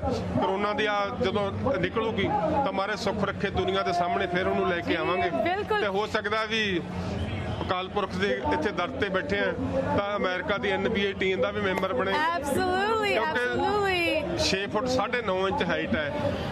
ਮੈਂ ਵਿਊਅਰਸ ਦਾ ਸੱਚਾਈ ਤੁਸੀਂ ਵੇਖ ਨਹੀਂ ਸਕਦੇ ਕਿ ਅਸੀਂ ਸਾਰੇ ਬੈਠੇ ਹੋਏ, ਬਟ ਪੂਰੇ ਪਰਿਵਾਰ ਦਾ, ਸੇਖੋ ਜੀ ਦਾ, ਬੇਟੀ ਦਾ, ਸਾਰਿਆਂ ਦਾ ਕੱਦ ਬਹੁਤ ਹੀ, ਜਿੱਦਾਂ ਕਹਿੰਦੇ ਨਾ ਵਾਹਿਗੁਰੂ ਦੀ ਮਿਹਰ ਹੈਗੀ। ਤੁਸੀਂ ਖਿਡਾਰੀ ਮਤਲਬ ਡੈਫੀਨਿਟਲੀ ਇਸ ਪਾਸੇ ਜਾ ਸਕਦੇ ਹੋ। ਤੇ ਬੇਟੇ ਦੀ ਗੱਲ ਤੁਸੀਂ ਸ਼ੇਅਰ ਕੀਤੀ, ਕਿਸ ਤਰ੍ਹਾਂ ਬੜੂ ਸਾਹਿਬ ਸੰਸਥਾ ਨੇ ਆਪ ਦਾ ਰੋਲ ਨਿਭਾਇਆ ਇਹਦੇ ਵਿੱਚ। ਇੱਕ ਹੋਰ ਛੋਟੀ ਜਿਹੀ ਬ੍ਰੇਕ ਲਈ ਇੱਥੇ ਰੁਕ ਰਹੇ ਹਾਂ। ਬ੍ਰੇਕ ਤੋਂ ਬਾਅਦ ਮੈਂ ਸਿਮਰਨ ਤੋਂ ਸੁਣਨਾ ਚਾਹੁੰਦੀ ਹਾਂ, ਬਿਕਾਜ਼ ਤੁਸੀਂ ਇੱਕ ਇੱਥੇ ਯੰਗ ਨੌਜਵਾਨ ਇੱਥੇ ਰਹਿਣ ਵਾਲੇ ਹੋਣ ਤੋਂ ਬਾਵਜੂਦ ਤੁਸੀਂ ਉਸ ਮੁੱਦੇ ਦੀ ਕਦਰ ਕੀਤੀ ਜੋ ਆਈ ਥਿੰਕ ਅੱਜ ਦੀ ਡੇਟ ਵਿੱਚ ਸਾਡੇ ਸਾਰਿਆਂ ਲਈ ਅਹਿਮ ਮੁੱਦਾ ਬਣਿਆ। ਮੈਂ ਕਿਸਾਨੀ ਮੁੱਦੇ ਦੀ ਗੱਲ ਕਰੀ। ਆਈ ਥਿੰਕ ਛੋਟੀ ਬ੍ਰੇਕ ਲਈ ਰੁਕਦੇ ਹਾਂ।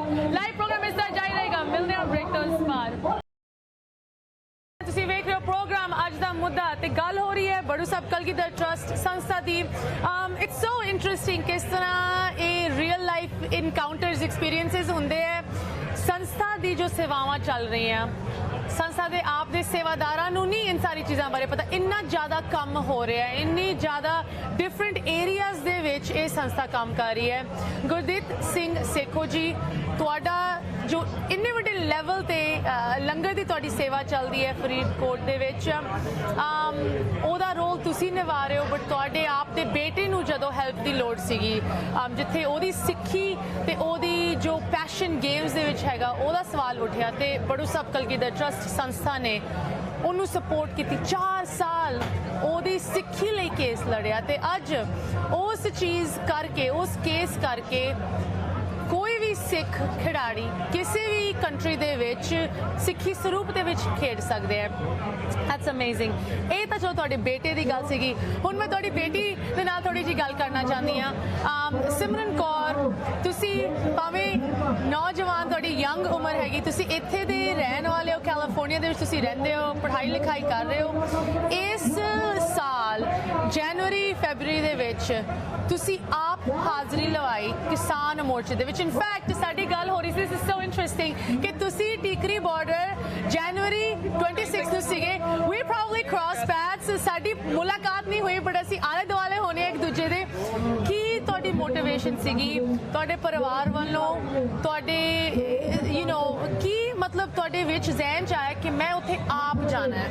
ਪਹਿਲਾਂ ਤਾਂ ਮੈਂ ਦੱਸਣਾ ਚਾਹੂੰਗੀ ਵੀ ਲਾਈਕ ਪਾਪਾ ਕਿਉਂਕਿ ਲਗਾਤਾਰ ਟਿਕਰੀ ਬਾਰਡਰ ਤੇ ਸਿੰਘੂ ਬਾਰਡਰ ਤੇ ਜਾਂਦੇ ਹੀ ਰਹਿੰਦੇ ਸੀਗੇ। ਸੋ ਆਈ ਵੁੱਡ ਲਾਈਕ ਮੈਂ ਦੇਖਦੀ ਰਹਿੰਦੀ ਸੀ ਉਹਨਾਂ ਨੂੰ ਕਿ ਉਹ ਕੀ ਕਰ ਰਹੇ ਹੈਗੇ, ਕਿਵੇਂ ਉਹਨਾਂ ਕਿਸਾਨਾਂ ਦੀ ਉਹਨਾਂ ਲਾਈਕ ਆਪਦੀ ਕੰਟਰੀਬਿਊਸ਼ਨ ਆਰਗੇਨਾਈਜੇਸ਼ਨ ਵੱਲੋਂ ਉਹਨਾਂ ਦੀ ਜਾਰੀ ਸੀ ਵੀ ਉਹ ਉਹਨਾਂ ਨੂੰ ਲੰਗਰ ਤੇ ਹੋਰ ਜਿਹੜੀ ਲੱਕੜਾਂ ਵਗੈਰਾ, ਸ਼ੁਰੂਆਤ ਲੱਕੜਾਂ ਤੋਂ ਕੀਤੀ ਸੀ, ਫਿਰ ਉਸ ਤੋਂ ਬਾਅਦ ਉਹਨਾਂ ਨੂੰ ਅਚਾਰ ਤੇ ਹੋਰ ਜਿਹੜੀਆਂ ਸੇਵਾਵਾਂ ਜੋ ਵੀ ਉਹਨਾਂ ਨੂੰ ਚਾਹੀਦਾ ਹੈ, ਮੈਡੀਸਿਨ ਵਗੈਰਾ ਉਹ ਪ੍ਰੋਵਾਈਡ ਕਰਾ ਰਹੇ ਸੀਗੇ।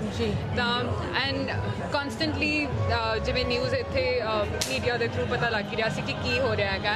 ਐਂਡ 26 ਜਨਵਰੀ ਕਿਉਂਕਿ ਇੱਕ ਲੈਂਡਮਾਰਕ ਇਵੈਂਟ ਸੀਗਾ। ਆਈ ਮੀਨ ਆਲਦੋ ਉਵੇਂ ਨਹੀਂ ਟਰਨ ਆਊਟ ਹੋਇਆ ਜਿਵੇਂ ਸ਼ਾਇਦ ਉਹਨੂੰ ਹੋਣਾ ਚਾਹੀਦਾ ਸੀਗਾ, ਪਰ ਇਟਸ ਵੈਰੀ ਇੰਟਰਸਟਿੰਗ ਕਿ ਮੈਂ ਕਹੂੰਗੀ ਵੀ it's like I don't think like normally people would believe ਕਿ ਮਿਊਜ਼ਿਕ ਦੇ ਵਿੱਚ ਬਹੁਤ ਇੰਨਾ ਇਫੈਕਟ ਹੁੰਦਾ, but I was driving and I heard Patshah ਜਿਹੜਾ ਕਨਵਰ ਗਰੇਵਾਲ ਦਾ ਸੌਂਗ ਹੈਗਾ, and it made me cry. Like, to be honest, I felt like this is not where I'm supposed to be.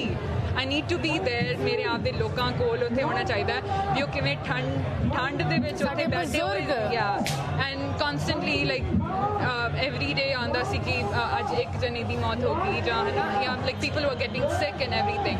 ਤਾਂ ਉਹ ਇੱਕ like I think that was the turning point for me. and 21st ਦੀ ਗੱਲ ਹੈਗੀ ਹੈ ਇਹ।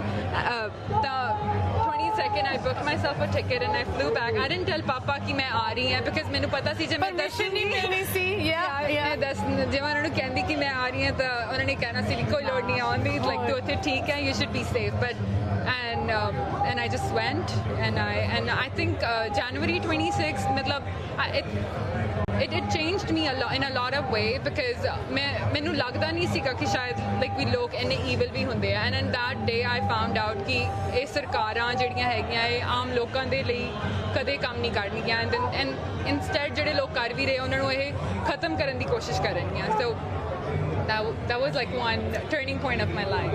ਜੀ ਸਿਮਰਨ ਜੀ, ਜਦੋਂ ਤੁਸੀਂ ਉੱਥੇ ਸੀਗੇ, ਲੋਕਾਂ ਦਾ ਉੱਥੇ ਸੁਭਾਅ ਵੇਖ ਕੇ ਭਾਵੇਂ ਇੰਨੀ ਤਕਲੀਫਾਂ ਉਹਨਾਂ ਨੂੰ ਝੇਲਣੀਆਂ ਪੈ ਰਹੀਆਂ ਸੀ, ਇਹ ਸੁਭਾਅ ਮੈਂ ਬਹੁਤ ਕੋਸ਼ਿਸ਼ ਕੀਤੀ ਲਫ਼ਜ਼ਾਂ ਦੇ ਰਾਹੀਂ ਲੋਕਾਂ ਨੂੰ ਦੱਸਣ ਇਹਦੇ ਬਾਰੇ ਕੋਸ਼ਿਸ਼ ਕੀਤੀ, ਬਟ ਮੇਰੇ ਤੋਂ ਨਹੀਂ ਪ੍ਰੋਪਰਲੀ ਹੋਇਆ ਬਿਕਾਜ਼ ਆਈ ਡੋਂਟ ਥਿੰਕ ਕਿ ਉਸ ਚੀਜ਼ ਨੂੰ ਤੁਸੀਂ ਵਰਡਸ ਦੇ ਵਿੱਚ ਕੈਪਚਰ ਕਰ ਸਕਦੇ ਹੋ।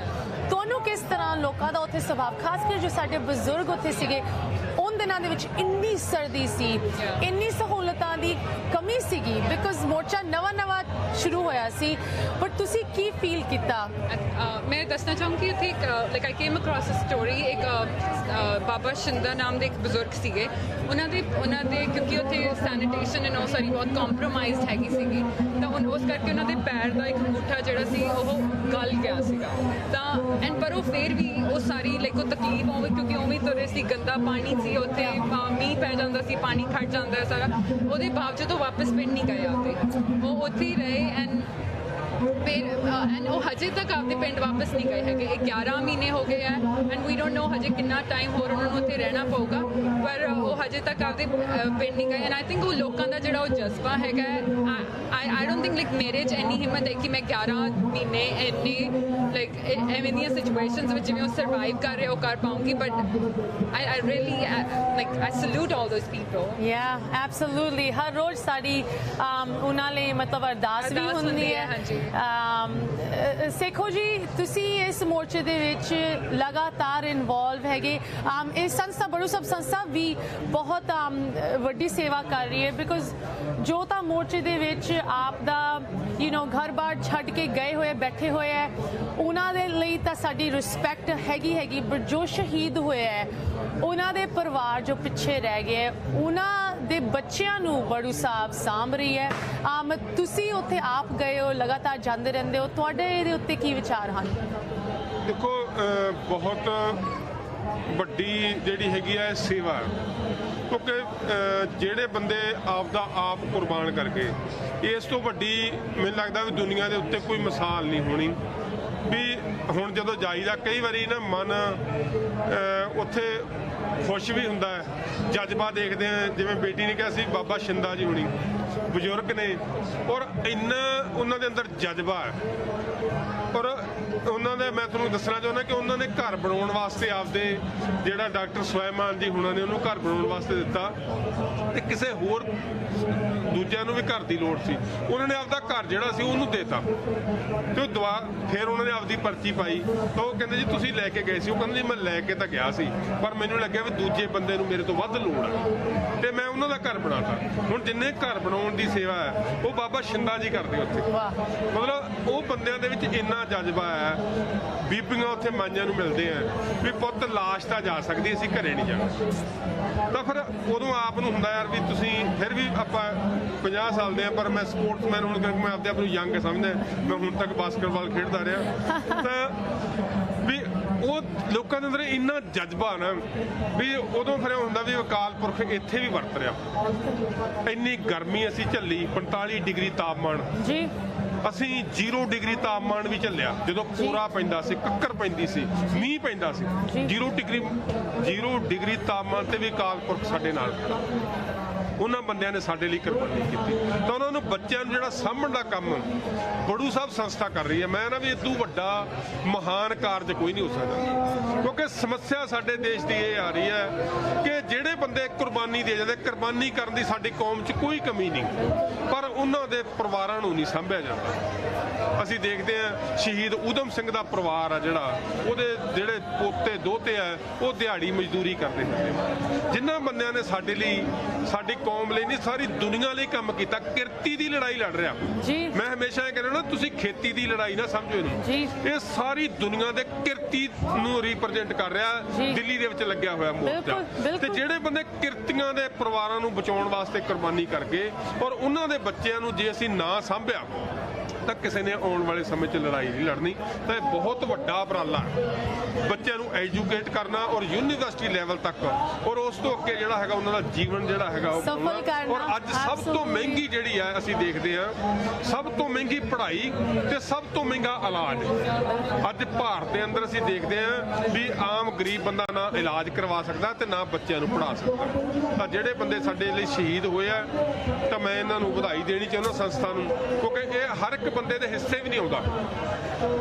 ਕਰੋਨਾ ਦੌਰਾਨ ਅਸੀਂ ਇਹ ਗੱਲ ਵੇਖੀ, ਬਹੁਤ ਵੱਡੇ ਅਮੀਰ ਬੰਦਿਆਂ ਤੋਂ ਪਰਮਾਤਮਾ ਨੇ ਸੇਵਾ ਨਹੀਂ ਲਈ। ਗਰੀਬ ਬੰਦੇ ਦੇ ਘਰੇ 10 ਕਿਲੋ ਆਟਾ ਪਿਆ ਸੀ, ਉਹ 5 ਕਿਲੋ ਆਟਾ ਸਾਨੂੰ ਦੇ ਗਿਆ। ਇਹ ਉਦਾਹਰਨ ਹੈ। ਕਿਸੇ ਦੇ ਘਰੇ ਰੋਟੀਆਂ ਲੈ ਕੇ ਜਾਣੀਆਂ, ਮਾਤਾ ਨੇ, ਇੱਕ ਬਜ਼ੁਰਗ ਮਾਤਾ ਸੀ, ਤੁਸੀਂ ਜਦੋਂ ਲੋਕਾਂ ਜਾਣਦੇ ਤੁਹਾਨੂੰ ਇੰਨਾ ਪਤਾ ਲੱਗਦਾ ਵੀ ਇੰਨਾ ਸਬਰ ਲੋਕਾਂ ਦੇ ਵਿੱਚ, ਬਜ਼ੁਰਗ ਵਿਧਵਾ ਮਾਤਾ ਰਹਿ ਰਹੀ ਹੈ, ਅਸੀਂ ਲੰਗਰ ਲੈ ਕੇ ਜਾਣਾ, ਬੂਹਾ ਖੜਕਾਉਣਾ, ਮਾਤਾ ਜੀ ਲੰਗਰ ਲੈਣ। ਉਹਨੇ ਕਿਹਾ ਪੁੱਤ ਅੱਜ ਮੇਰੇ ਕੋਲ ਹੈਗਾ ਜੀ। ਜਿੱਦੇ ਉਹਦੇ ਕੋਲ ਆਟਾ ਨਹੀਂ ਸੀ ਉਹਦੇ ਸਾਨੂੰ ਕਿਹਾ ਪੁੱਤ ਅੱਜ 2 ਰੋਟੀਆਂ ਦੇ। ਮਤਲਬ ਇੰਨੇ ਸਬਰ ਵਾਲੇ ਲੋਕ ਬੈਠੇ ਆ, ਐਡੇ ਸੰਤੋਖ ਵਾਲੇ ਲੋਕ ਬੈਠੇ ਆ, ਔਰ ਮਾੜੇ ਬੰਦਿਆਂ ਤੋਂ ਪ੍ਰਮਾਤਮਾ ਨੇ ਉਹਨਾਂ ਲੰਗਰਾਂ 'ਚ ਹਿੱਸਾ ਨਹੀਂ ਪਵਾਇਆ। ਅਸੀਂ ਕਈ ਵਾਰੀ ਦੇਖਦੇ ਆ ਵੀ ਇਹ ਬੰਦਾ ਬਹੁਤ ਅਮੀਰ ਹੋ ਗਿਆ, ਪਰ ਅਮੀਰ ਬੰਦਾ ਉਹ ਆ ਜਿਹੜਾ ਦੂਜਿਆਂ ਲਈ ਕੁਝ ਕਰਦਾ।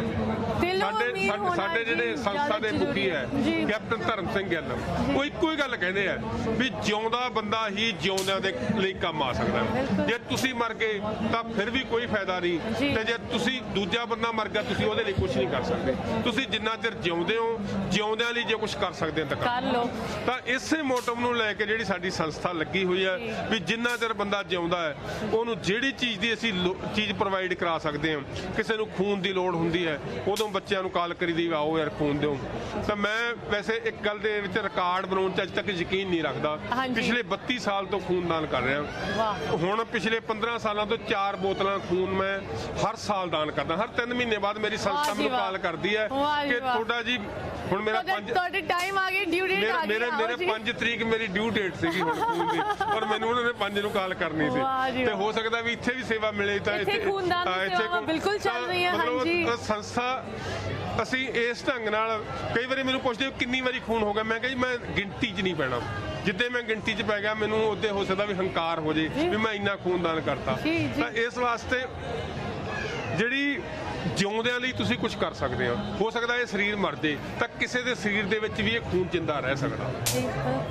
ਤਾਂ ਇਹ ਭਾਵਨਾਵਾਂ ਕਿੰਨੀ ਸੋਹਣੀ ਗੱਲ ਹੈ। ਸੇਖੋ ਜੀ, ਆਈ ਥਿੰਕ ਤੁਹਾਡੇ ਵਿਚਾਰ ਸੁਣ ਕੇ, ਬੇਟੀ ਤੋਂ ਸੁਣ ਕੇ ਸਾਡੇ ਸਾਰਿਆਂ ਦੇ ਜਿੱਦਾਂ ਕਹਿੰਦੇ ਨਾ ਬਿਲਕੁਲ ਇੱਕਦਮ ਪੋਜ਼ਿਟਿਵ ਐਨਰਜੀ ਹੋਰ ਮਹਿਸੂਸ ਹੋ ਰਹੀ ਹੈ। ਤੁਸੀਂ ਇੱਕ ਗੱਲ ਕਹੀ ਕਿ ਚੰਗੀ ਕਿਸਮਤ ਹੁੰਦੀ ਹੈ ਜਦੋਂ ਤੁਹਾਡੇ ਵੱਲ ਕੋਈ ਸੇਵਾ ਆਉਂਦੀ ਹੈ, ਤੁਹਾਨੂੰ ਵਾਹਿਗੁਰੂ ਸੇਵਾ ਕਰਨ ਦਾ ਮੌਕਾ ਦਿੰਦਾ ਹੈ। ਅੱਜ ਜਿੱਦਾਂ ਅਸੀਂ ਅਕਸਰ ਇਨ ਪ੍ਰੋਗਰਾਮਸ ਵਿੱਚ ਕਰਦੇ ਹਾਂ, ਅੱਜ ਅਸੀਂ ਥੋੜੀ ਜਿਹੀ ਉਹਦੀ ਵੀ ਗੱਲ ਕਰਨਾ ਮੈਂ ਚਾਹੁੰਦੀ ਹਾਂ ਤੁਹਾਡੇ ਨਾਲ ਕਿ ਤੁਸੀਂ ਕਿਸ ਤਰ੍ਹਾਂ ਇਹ ਸੇਵਾ ਨਿਭਾ ਸਕਦੇ ਹੋ। ਇੱਥੇ ਇੱਕ ਬ੍ਰੇਕ ਲੈ ਰਹੇ ਹਾਂ, ਬ੍ਰੇਕ ਤੋਂ ਬਾਅਦ ਮੁਕਤਾ ਜੀ ਮੈਂ ਤੁਹਾਡੇ ਨਾਲ, ਜਸਪਾਲ ਜੀ ਇਹਦੇ ਬਾਰੇ ਹੋਰ ਗੱਲ ਕਰਾਂਗੀ। ਵਿਊਅਰਸ ਇਸ ਤਰ੍ਹਾਂ ਜੁੜੇ ਰਹੋ ਸਾਡੇ ਨਾਲ, ਹੋਰ ਲਾਈਵ ਪ੍ਰੋਗਰਾਮਿੰਗ ਤੁਹਾਡੇ ਨਾਲ ਪੇਸ਼ ਕਰ ਰਹੇ ਹਾਂ ਯੂਬਾ ਸਿਟੀ ਗੁਰਦੁਆਰੇ ਤੋਂ। ਮਿਲਦੇ ਹਾਂ ਬ੍ਰੇਕ ਤੋਂ ਬਾਅਦ। ਉਮੀਦ ਹੈ ਕਿ ਤੁਹਾਨੂੰ ਸਾਡੀ ਇਹ ਐਕਸਟੈਂਡਡ ਤੇ ਸਪੈਸ਼ਲ ਲਾਈਵ ਪ੍ਰੋਗਰਾਮਿੰਗ ਜੋ ਕਿ ਯੂਬਾ ਸਿਟੀ ਗੁਰਦੁਆਰੇ ਤੋਂ ਤੁਹਾਡੇ ਨਾਲ ਪੇਸ਼ ਕਰ ਰਹੇ ਹਾਂ ਪਸੰਦ ਆ ਰਹੀ ਹੈ। How could you not. ਇੰਨੀ ਵਧੀਆ ਕਨਵਰਸੇਸ਼ਨ ਹੋ ਰਹੀ ਹੈ। ਬੜੂ ਸਾਹਿਬ ਦੀ ਟੀਮ ਸਾਡੇ ਨਾਲ ਜੁੜੀ ਆ। ਸੇਖੋ ਜੀ ਉਹਨਾਂ ਦੀ ਬੇਟੀ, ਲੰਗਰ ਦੀ ਸੇਵਾਵਾਂ ਦੀ ਗੱਲ ਚੱਲ ਰਹੀ ਹੈ, ਸਿੱਖੀ ਦੀ ਗੱਲ ਚੱਲ ਰਹੀ ਹੈ, ਕਿਸਾਨ ਮੋਰਚੇ ਦੀ ਗੱਲ ਚੱਲ ਰਹੀ ਹੈ। ਬਟ ਸੇਖੋ ਜੀ ਗੱਲ ਫਿਰ ਘੁਮਾ ਫਿਰਾ ਕੇ ਤਾਂ ਉਸੇ ਪੁਆਇੰਟ ਤੇ ਆ ਜਾਂਦੀ ਹੈ, ਐਜੂਕੇਸ਼ਨ। ਅਗਰ ਅਸੀਂ ਪੰਜਾਬ ਦੀ ਸਫਲਤਾ ਆਪ ਦੀ ਕੌਮ ਨੂੰ ਅੱਗੇ ਲੈ ਕੇ ਜਾਣਾ ਹੈ, ਉਹਦਾ ਇੱਕ ਹੀ ਮੈਂ ਕਹਾਂਗੀ ਇੱਕ ਹੀ ਤੋੜ ਹੈ, ਉਹ ਹੈ ਐਜੂਕੇਸ਼ਨ, ਰਾਈਟ। ਖਾਸ ਕਰਕੇ ਪਿੰਡਾਂ ਦੇ ਵਿੱਚ ਅੱਜ ਅਸੀਂ ਜਦੋਂ ਪੰਜਾਬ ਦੀ ਗੱਲ ਕਰਦੇ, ਪੰਜਾਬ ਦੇ ਪਿੰਡਾਂ ਬਾਰੇ ਸੁਣ ਕੇ ਦਿਲ ਦੁਖਦਾ ਹੈ, ਟੁੱਟਦਾ ਹੈ। ਬਟ ਇਨ ਪਿੰਡਾਂ ਦੇ ਵਿੱਚ ਜਦੋਂ ਐਜੂਕੇਸ਼ਨ ਪਹੁੰਚਦੀ ਹੈ, ਬੜੂ ਸਾਹਿਬ ਵਰਗੇ ਸੰਸਥਾਵਾਂ, ਖਾਸ ਕਰਕੇ ਇਹ ਸੰਸਥਾ ਜਦੋਂ ਇੱਕ ਅਕੈਡਮੀ ਇੱਕ ਪਿੰਡ ਦੇ ਵਿੱਚ ਬਣਾਉਂਦੀ ਹੈ, ਕਿਸ ਤਰ੍ਹਾਂ ਦਾ ਉਹ ਫਰਕ ਲੈ ਕੇ ਆਉਂਦੀ, ਨਾ ਕਿ ਉਸ ਪਿੰਡ ਦੇ ਵਿੱਚ ਬਟ ਆਲੇ ਦੁਆਲੇ ਦੇ ਪਿੰਡਾਂ ਦੇ ਵਿੱਚ ਵੀ। ਅਸਲ ਦੇ ਵਿੱਚ ਜੇ ਆਪਾਂ ਸਭ ਤੋਂ ਪਹਿਲਾਂ ਸਰਕਾਰੀ ਐਜੂਕੇਸ਼ਨ ਦੀ ਗੱਲ ਕਰੀਏ ਜੀ, ਕਿਉਂਕਿ ਸਾਡੇ ਸਰਕਾਰਾਂ ਦੀ ਰਿਸਪੌਂਸਿਬਿਲਟੀ ਹੈ ਲੋਕਾਂ ਨੂੰ ਐਜੂਕੇਟ ਕਰਨਾ, ਲੋਕਾਂ ਲਈ ਦਵਾਈ ਦਾ ਪ੍ਰਬੰਧ ਕਰਨਾ, ਲੋਕਾਂ ਲਈ ਹੋਰ ਜਿਹੜੀਆਂ ਜ਼ਰੂਰੀ ਬੇਸਿਕ ਨੀਡਸ, ਉਹਦੀਆਂ ਬੇਸਿਕ ਨੀਡ ਹੈ ਉਹ ਪਾਣੀ ਵਗੈਰਾ। ਪਰ ਸਾਡੇ ਲਈ ਤੁਸੀਂ ਪਿਛਲੇ ਸਮੇਂ ਦੌਰਾਨ ਜਿਹੜੀ ਹੁਣ ਪੰਜਾਬ ਦੇ ਵਿੱਚ ਸਰਕਾਰ ਚੱਲ ਰਹੀ ਹੈ, 800 ਸਰਕਾਰੀ ਸਕੂਲ ਬੰਦ ਕਰ ਦਿੱਤੇ। ਕੋਈ ਟੀਚਰਾਂ ਦੀ ਭਰਤੀ ਨਹੀਂ। ਪਿਛਲੇ 15 ਸਾਲਾਂ ਤੋਂ ਟੀਚਰ ਜਿਹੜੇ ਨੈਟ ਪਾਸ ਹੈ ਜਾਂ ਟੈਟ ਪਾਸ ਹੈ ਉਹ ਸਰਕਾਰ ਤੋਂ ਡਾਂਗਾ ਖਾ ਰਹੇ। ਔਰ ਇਸ ਵਾਰੀ ਉਦੋਂ ਵੀ ਸ਼ਰਮ ਆਉਂਦੀ ਹੈ ਜਦੋਂ ਇੰਨੀਆਂ ਪੜ੍ਹੀਆਂ ਲਿਖੀਆਂ ਕੁੜੀਆਂ ਉਹ ਝੋਨਾ ਲਾਉਣ ਲਈ ਮਜਬੂਰ ਆ। ਗਰੀਬ ਘਰਾਂ ਦੀਆਂ ਕੁੜੀਆਂ, ਮਾਂ-ਬਾਪ ਬੱਚੇ ਨੂੰ ਪੜ੍ਹਾ ਦਿੰਦਾ ਤੇ ਫਿਰ ਉਹ ਬੱਚੇ ਜਿਹੜੇ ਹੈਗੇ ਆ ਉਹ ਵਿਚਾਰੇ ਝੋਨਾ ਲਾਉਂਦੇ ਆ। ਇੰਨੀ ਪੜ੍ਹਾਈ ਕਰਨ ਦੇ ਬਾਅਦ ਜ਼ਿੰਦਗੀ ਸਾਰੀ ਲੰਘ ਜਾਂਦੀ ਪੜ੍ਹਦਿਆਂ ਤਾਂ ਉਹ। ਤੇ ਦੂਜੇ ਪਾਸੇ ਇੰਨੀ ਮਹਿੰਗੀ ਐਜੂਕੇਸ਼ਨ ਕਰਤੀ। ਤੁਹਾਨੂੰ ਮੈਂ ਦੱਸਣਾ ਚਾਹੁੰਦਾ ਕਿ ਫਰੀਦਕੋਟ ਦੇ ਅੰਦਰ ਅਸੀਂ ਪਿਛਲੇ ਸਮੇਂ ਤੋਂ ਕਾਫੀ ਜਿਹੜਾ ਉਹ ਲੜਾਈਆਂ ਲੜ ਰਹੇ ਹਾਂ ਐਜੂਕੇਸ਼ਨ ਦੇ ਉੱਤੇ। ਤਾਂ ਅਸੀਂ ਇਸ ਵਾਰੀ ਇਹ ਦਬਾਅ ਬਣਾਇਆ, 2-3 ਸਾਲਾਂ ਤੋਂ ਦਬਾਅ ਬਣਾਇਆ ਹੋਇਆ, ਪਰ ਐਤਕੀ ਵਾਰੀ ਤਾਂ ਮੈਨੂੰ ਦੱਸਣਾ ਚਾਹੁੰਦਾ ਅਸੀਂ 90 ਲੱਖ ਰੁਪਏ ਦੀਆਂ ਕਿਤਾਬਾਂ ਐਕਸਚੇਂਜ ਕੀਤੀਆਂ। ਅਸੀਂ ਦਬਾਅ ਬਣਾਇਆ ਸਕੂਲਾਂ ਤੇ ਕਿ ਅਸੀਂ ਤੁਹਾਨੂੰ ਸਿਲੇਬਸ ਨਹੀਂ ਚੇਂਜ ਕਰਨ ਦੇਣਾ। ਅੱਛਾ ਜੀ, ਇਹ ਵੀ ਇੱਕ ਬਹੁਤ ਵੱਡਾ ਗੈਂਗ ਕੰਮ ਕਰਦਾ ਜੀ। ਸਿਲੇਬਸ ਨਹੀਂ, ਇਹ ਤੁਸੀਂ ਮੈਨੂੰ ਐਕਸਪਲੇਨ ਕਰ ਰਹੇ ਸੀ ਇਸ ਚੀਜ਼ ਬਾਰੇ। ਜਦੋਂ ਸਿਲੇਬਸ ਚੇਂਜ ਹੁੰਦਾ ਹੈ ਸਭ ਤੋਂ ਜ਼ਿਆਦਾ ਉਹਦਾ ਇੰਪੈਕਟ ਕਿਸ ਤਰ੍ਹਾਂ ਬੱਚਿਆਂ ਤੇ, ਬੱਚਿਆਂ ਦੇ ਜਦੋਂ ਉਹਨਾਂ ਨੇ ਕਿਤਾਬਾਂ ਖਰੀਦਣੀਆਂ ਹੁੰਦੀਆਂ ਉਸ ਚੀਜ਼ ਦੇ ਨਾਲ ਕਿਸ ਤਰ੍ਹਾਂ ਇਹਦਾ ਜੋੜ ਹੈਗਾ ਸਿਲੇਬਸ ਚੇਂਜ ਕਰਨ ਦਾ? ਦੇਖੋ ਜਿਵੇਂ ਹੁਣ ਅਸੀਂ ਵੀ ਜਦੋਂ ਪੜ੍ਹਦੇ ਸੀਗੇ ਉਦੋਂ ਅਸੀਂ ਆਪ ਤੋਂ ਸੀਨੀਅਰ ਤੋਂ ਕਿਤਾਬਾਂ ਲੈ ਲੈਂਦੇ ਸੀ, ਆਪਦੀਆਂ ਅਸੀਂ ਆਪਦੇ ਰਿਸ਼ਤੇਦਾਰਾਂ ਨੂੰ ਕਿਤਾਬਾਂ ਦੇ ਦਿੰਦੇ ਸੀ। ਤਾਂ ਹੁਣ ਕੀ ਆ ਵੀ ਨਾਲ ਦੀ ਨਾਲ ਸਿਲੇਬਸ ਚੇਂਜ ਕਰ ਦਿੰਦੇ ਆ, ਤਾਂ ਉਹ ਸਾਰੀਆਂ ਕਿਤਾਬਾਂ ਬੇਕਾਰ ਹੋ ਜਾਂਦੀਆਂ, ਨਵੀਆਂ ਕਿਤਾਬਾਂ ਬਿਲਕੁਲ। ਤਾਂ ਅਸੀਂ ਇਸ ਗੱਲ ਦਾ ਦਬਾਅ ਬਣਾਇਆ ਕਿ ਅਸੀਂ ਤੁਹਾਨੂੰ ਸਿਲੇਬਸ ਚੇਂਜ ਨਹੀਂ ਕਰਨ ਦੇਵਾਂਗੇ। ਤਾਂ 5ਵੀਂ ਵਾਲਾ ਬੱਚਾ ਜਿਹੜਾ ਪਾਸ ਹੋਇਆ ਉਹਨੂੰ 6ਵੀਂ ਵਾਲੇ ਬੱਚੇ ਤੋਂ ਕਿਤਾਬਾਂ ਲੈ ਕੇ ਦਿੱਤੀਆਂ। ਇੱਕ ਸਕੂਲ ਦੇ ਸਾਹਮਣੇ ਅਸੀਂ ਸਟਾਲ ਲਾ ਕੇ ਔਰ 90 ਲੱਖ ਰੁਪਏ ਦੀਆਂ ਕਿਤਾਬਾਂ ਅਸੀਂ ਹਿਸਾਬ ਲਾਇਆ ਕਿ 90 ਲੱਖ ਰੁਪਏ ਦੀਆਂ ਅਸੀਂ ਇੱਕ ਸਕੂਲ ਦੀਆਂ ਕਿਤਾਬਾਂ।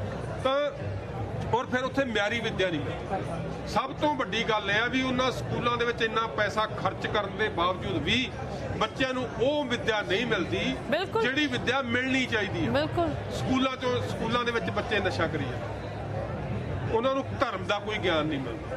ਹੋਰ ਬਹੁਤ ਸਾਰੇ ਔਗਣ ਆ ਜਿਹੜੇ ਐਜੂਕੇਸ਼ਨ ਨੇ ਜਿਹੜੇ ਕੱਢਣੇ ਸੀ ਸਗੋਂ ਉੱਥੇ ਪਾਏ ਜਾ ਰਹੇ। ਤਾਂ ਇਸ ਵਾਸਤੇ ਜਿਹੜਾ ਜਿਵੇਂ ਬੜੂ ਸਾਹਿਬ ਦੀ ਸੰਸਥਾ ਵੱਲੋਂ ਹੈ ਨਾਲ ਧਰਮ ਦਾ ਗਿਆਨ ਵੀ ਹੈ। ਅੱਜ ਦੇ ਟਾਈਮ ਦੇ ਵਿੱਚ ਤੁਹਾਨੂੰ ਇਸ ਸਮਾਜ ਦੇ ਵਿੱਚ ਚੱਲਣ ਵਾਸਤੇ ਕੋਈ ਨਾ ਕੋਈ ਸਹਾਰਾ ਚਾਹੀਦਾ ਜੀ।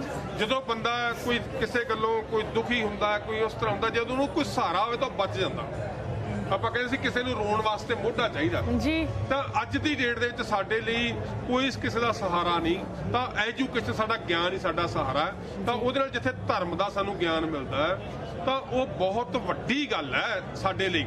ਤਾਂ ਪਿੰਡਾਂ ਦੇ ਵਿੱਚ ਸਾਡੇ ਵੀ ਏਜੰਟ ਸਾਹਿਬ ਦੇ ਵਿੱਚ ਇਹਨਾਂ ਦੀ ਅਕੈਡਮੀ ਖੁੱਲੀ ਹੋਈ ਆ। ਮੈਂ ਇੱਥੇ ਇਹਨਾਂ ਨੂੰ ਦੱਸਿਆ ਜਦੋਂ ਵੀ ਸਾਡੇ ਵੀ ਉੱਥੇ ਅਕੈਡਮੀ ਹੈ, ਪਿੰਡਾਂ ਦੇ ਵਿੱਚੋਂ ਆਮ ਸਧਾਰਨ ਘਰਾਂ ਦੇ ਬੱਚਿਆਂ ਨੂੰ ਜਿੱਥੇ ਐਜੂਕੇਸ਼ਨ ਦੇ ਰਹੇ ਆ, ਮਿਆਰੀ ਐਜੂਕੇਸ਼ਨ ਦੇ ਰਹੇ, ਉੱਥੇ ਧਰਮ ਦਾ ਗਿਆਨ ਵੀ ਦੇ ਰਹੇ ਆ। ਜਿਹੜੇ ਬੰਦੇ ਕੋਲ ਤੀਜਾ ਨੇਤਰ ਜਿਵੇਂ ਕਹਿੰਦੇ ਗਿਆਨ ਦਾ ਉਹ ਖੁੱਲ ਜਾਂਦਾ ਤਾਂ ਉਹ ਆਉਣ ਵਾਲੇ ਸਮੇਂ ਦੇ ਵਿੱਚ ਆਉਂਦੀ ਜ਼ਿੰਦਗੀ ਦੇ ਵਿੱਚ ਮਾਰ ਨਹੀਂ। ਸੇਖੋ ਜੀ ਤੁਹਾਡੇ ਨਾਲ ਜੀ ਤਾਂ ਕਰਦਾ ਹੈ ਕਿ ਗੱਲ ਇਸੇ ਤਰ੍ਹਾਂ ਅਸੀਂ ਕਰਦੇ ਜਾਈ। ਇੰਨੇ ਵਧੀਆ ਉਪਰਾਲੇ ਹੋ ਤੁਸੀਂ, ਗੱਲ ਕਰਕੇ ਬਹੁਤ ਸਾਨੂੰ ਚੰਗਾ ਲੱਗਿਆ। ਵਿਊਅਰਸ ਨੂੰ ਮੈਨੂੰ ਪਤਾ ਹੈ ਬਹੁਤ ਵਧੀਆ ਉਹਨਾਂ ਲਈ ਇੱਕ ਸਪੈਸ਼ਲ ਟ੍ਰੀਟ ਬਣ ਗਈ। ਇਹ ਵੀ ਮੈਨੂੰ ਲੱਗਦਾ ਹੈ ਵਾਹਿਗੁਰੂ ਦੀ ਮਿਹਰ ਹੀ ਸੀ ਕਿ ਤੁਸੀਂ ਆਏ, ਇਹਨਾਂ ਦੇ ਨਾਲ ਮਿਲੇ, ਫਿਰ ਸਾਡੇ ਨਾਲ ਜੁੜੇ।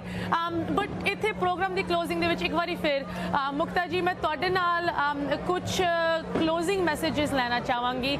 ਇੱਕ ਵਾਰੀ ਫਿਰ ਕੋਈ ਮਤਲਬ ਚੰਗੇ ਕੰਮ ਹੀ ਹੁੰਦੇ, ਤੁਹਾਡੇ ਚੰਗੇ ਕਰਮ ਹੁੰਦੇ ਕਿ ਤੁਹਾਨੂੰ ਸੇਵਾ ਕਰਨ ਦਾ ਮੌਕਾ ਮਿਲਦਾ ਹੈ। ਇਸ ਵੇਲੇ ਐਜੂਕੇਸ਼ਨ ਦੀ ਗੱਲ ਚੱਲ ਰਹੀ ਹੈ, ਕਿਸ ਤਰ੍ਹਾਂ ਐਜੂਕੇਸ਼ਨ ਇੱਕ ਸੁਧਾਰ ਲੈ ਕੇ ਆ ਸਕਦੀ ਹੈ ਇੱਕ ਬੱਚੇ ਦੀ ਜ਼ਿੰਦਗੀ ਦੇ ਵਿੱਚ, ਉਹਨਾਂ ਦੇ ਪਰਿਵਾਰ, ਉਹਨਾਂ ਦੇ ਪੂਰੇ ਪਿੰਡ, ਉਹਨਾਂ ਦੀ ਕਮਿਊਨਿਟੀ ਦੇ ਵਿੱਚ। ਇਸ ਐਜੂਕੇਸ਼ਨ ਦੀ ਸੇਵਾ ਨੂੰ ਲੈ ਕੇ ਖਾਸ ਕਰਕੇ ਸਾਡੀ ਇੱਕ ਕਾਲ ਟੂ ਐਕਸ਼ਨ ਇਸ ਵੇਲੇ US ਸੰਗਤਾਂ ਲਈ ਚੱਲ ਰਹੀ ਹੈ ਸੰਸਥਾ ਵੱਲੋਂ। ਉਸ ਸੇਵਾ ਬਾਰੇ ਤੇ ਹੋਰ ਕੋਈ ਕਲੋਜ਼ਿੰਗ ਮੈਸੇजेस ਤੁਸੀਂ ਪਲੀਜ਼ ਜੋ ਦੱਸਣਾ ਚਾਹੋਗੇ ਵਿਊਅਰਸ ਨੂੰ ਦੱਸੋ। ਮੈਂ ਸਾਰੀ ਜਸਟ TV ਦੇ ਵਿਊਅਰ ਜਿਹੜੇ ਇਸ ਲਾਈਵ ਪ੍ਰੋਗਰਾਮ ਦੇਖ ਰਹੇ ਨੇ ਉਹਨਾਂ ਸਾਰਿਆਂ ਦੇ ਅੱਗੇ ਹੱਥ ਜੋੜ ਕੇ ਇਹੋ ਬੇਨਤੀ ਹੈ ਕਿ ਆਲਵੇਜ਼ USA ਦੀ ਸੰਗਤ ਦਾ ਬਹੁਤ ਵੱਡਾ ਕੰਟਰੀਬਿਊਸ਼ਨ ਰਿਹਾ ਹੋਵੇ ਕਲਗੀਧਰ ਟਰਸਟ ਦੇ ਜਿੰਨੇ ਵੀ ਪ੍ਰੋਜੈਕਟਸ ਜਿਹੜੇ ਨੇ ਉਪਰਾਲੇ ਚੱਲ ਰਹੇ ਨੇ। ਤੇ ਪ੍ਰੋਜੈਕਟ ਬਾਰੇ ਜੇ ਅਸੀਂ ਗੱਲ ਕਰਦੇ ਹਾਂ ਤੇ ਮੈਂ ਇਹੀ ਕਹਾਂਗੀ ਕਿ ਅਸੀਂ ਬੱਚਿਆਂ ਦੀ ਐਜੂਕੇਸ਼ਨ ਦੀ ਗੱਲ ਚੱਲ ਰਹੀ ਹੈ ਤੇ ਅਸੀਂ ਬੱਚਿਆਂ ਨੂੰ ਸਪਾਂਸਰ ਕਰੀਏ, ਉਹਨਾਂ ਦੀ ਐਜੂਕੇਸ਼ਨ ਨੂੰ ਸਪਾਂਸਰ ਕਰੀਏ।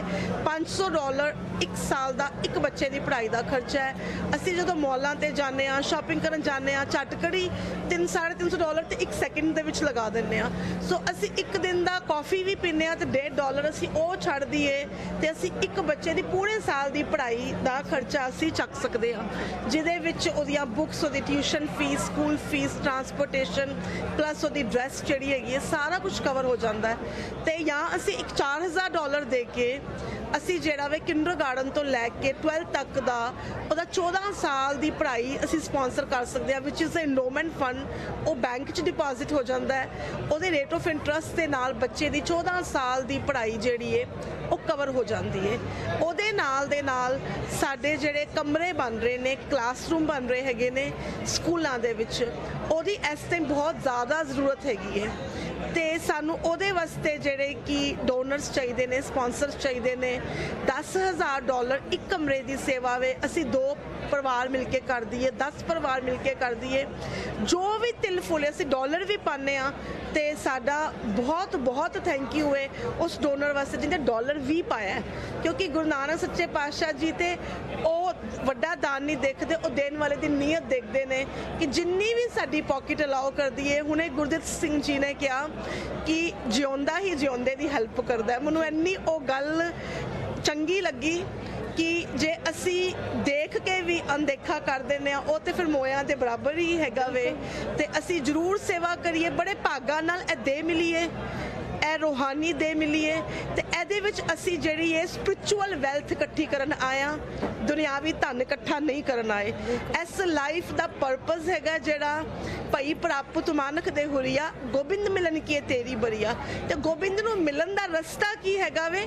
ਕਾਲ ਖਾਏ ਕਿਛ ਹੱਥੋਂ ਦੇ, ਨਾਨਕ ਰਾਹ ਪਛਾਣੇ ਸੇ।